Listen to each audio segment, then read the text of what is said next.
Hello, this is Fred Hersch. Very happy to be back in Seoul, playing some solo concerts. and hello to all Korean fans. My audiences here seem to be younger, maybe more female than male. I find the audiences here respectful, but also very enthusiastic. All thanks to Hitch Kim for bringing me over all these times, trio, solo, and building my career here. I really like the audiences. Yeah, well, Open Book happened very organically. I played a concert at JCC Concert Hall. At the beginning of the concert, I played a 20-minute long improvisation, open improvisation, and it was recorded, and I got back to New York and I thought about it and I said, I think this is special. So I went back to Korea to the same venue and the same engineer and the same piano, and then I recorded the rest of the album.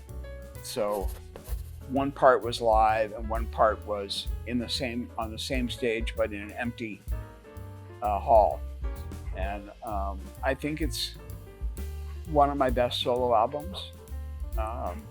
I do have a solo album coming in March or April of next year for ECM Records, which I also think is one of my strongest solo albums.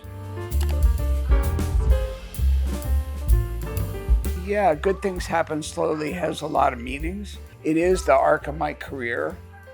I think my career at 67 is still getting bigger, and I'm continuing to branch out and try to keep creating. But also in terms of coming out about my sexual identity, that took a long time to integrate my jazz life with my personal life. That was a process that was slow too.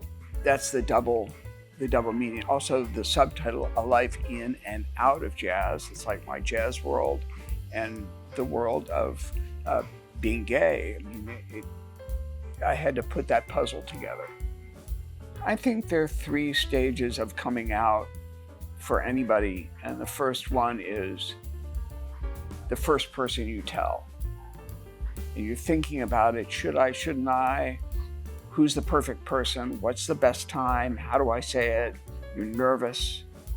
At least I was. Now kids in high school, it's totally normal. It's very normal. But in the 60s and early 70s, it was not normal. So there's that. And then the second stage is you assume that everybody knows and nobody cares. It has nothing to do with my music, in a way, but being in a closet about who you are can mean that artistically you can be in a closet too and not be the true artist that you can be and stay true to yourself. And then the third stage is, somebody will talk about their wife or their child, and I'll talk about my partner, Scott, and it's like no difference. So I'm way into that now. I mean, I'm not legally married, but we're together 21 years. But this idea that there's gay music and not gay music doesn't. I mean, if I was a singer and I was singing a song about a guy, maybe. But instrumental music is just sound and rhythm. It's, and there are gay musicians, say Cecil Taylor, whose music is very uncompromising and people would say aggressive, and he was gay. Just because you happen to be gay doesn't mean that you're playing pretty music all the time. It doesn't necessarily line up. I don't think anybody acts any differently. I mean, I'm sure there's some people that are homophobic, but if they are, it hasn't gotten back to me.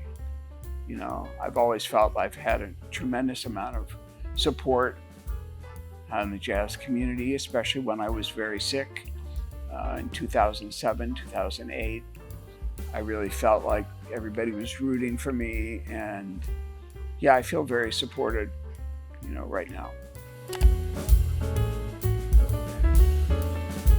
No, I think it's actually kind of funny, you know?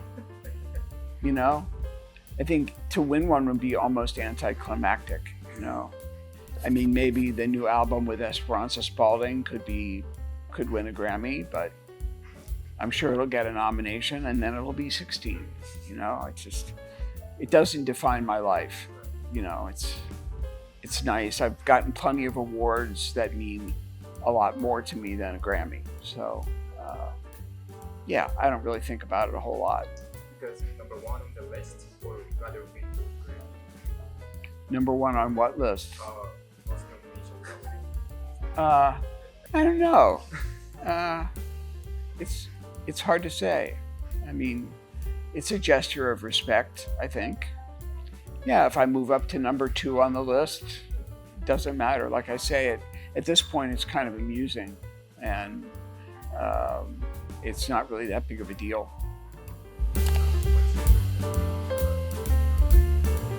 I mean, I think this album deserves it. I think she's a special musician. I think the combination of the two of us is pretty extraordinary. Certainly, she's a big Grammy favorite, but there are also other great singers who could easily win in that category. But I think it's maybe got a very good shot. But it depends on who else is nominated, because, you know, that's how that goes.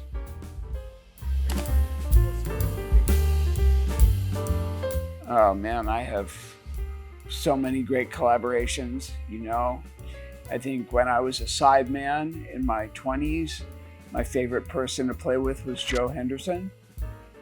I feel like that was my master's degree, was playing with him on and off for 10 years.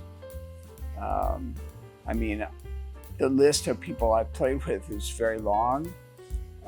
Really, there are very few people that I haven't played with or didn't get a chance to play with. You know, they talk about a bucket list. You know, when I was a kid in Cincinnati, Ohio, 18 years old, and really deciding to be a professional jazz musician, I never could have imagined the career that I have.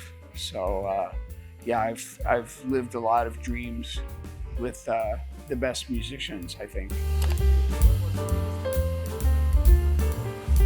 Joe played epic long solos, so it was very interesting to figure out how to sustain that, but also to hear how he was able to construct such a long statement. From Stan Getz, I mean, he was just so melodic, such a big sound, and all he needed to do was play the melody, and that was almost enough. Art Farmer, he had a very interesting book of music, very wide-ranging book of music, and from him I learned how to put together a set. He was also the first person who recorded my own compositions. He encouraged me to compose. From Sam Jones, the great bass player, he was really my mentor in terms of learning how to swing deeply. Yeah, I learned a lot. I mean, from my friend George Shearing, I learned about some things about the music business. From Charlie Hayden, I learned how to play with no fear. Also being around Jackie Byard, I learned something from everybody. And back then too, I get to know all these great musicians as people. So we could have conversations, I could ask questions. I mean, there's still a lot of questions that I wish I'd asked, but still, you just learn by being around people. Well, he's not playing anymore, but I'd say Sonny Rollins. He's one of my favorite jazz musicians, top 3, you know, and he can't play anymore, but I've had the pleasure of hearing him, and I listen to his records all the time. They bring me a lot of joy. He is really my favorite saxophonist. Yeah, I learned from my greatest students, for sure. Without having a big ego, I think all of them, I can trace me in there, into what they do. I think I've had an impact as a teacher. That's very gratifying. But certainly being around any of those musicians And even the students that are not so great, I learned something. I don't teach at any schools anymore. I don't do that. I just have some private students when I can and who I want. But I do enjoy it. I mean, jazz, first of all, is spontaneous composition, typically on some kind of thematic or harmonic material, typically, but not always.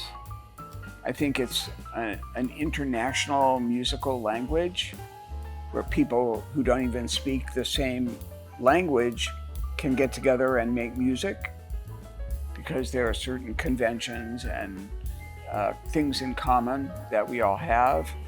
I think the main difference is, when I learned jazz, I learned it mostly by playing. I didn't go to jazz school. There really weren't jazz schools. And now all over the world, there are hundreds of jazz schools and books and YouTube videos. So there's more information out there, but there's also more distraction. And I don't think there's enough studying of the history of the music the way that there was in my day, where you had to either listen to an LP on a stereo or you had to go to a concert. And that was the only way to hear the music. And now you can hear it like this, you can hear it while you're doing your email, but there are also problems with that. If you go to Spotify, Apple Music, you punch in Miles Davis, Green Dolphin Street, it could be the quintet with Herbie Hancock, with Bill Evans, with Wynton Kelly. There's no information. It's just an artist and a track name.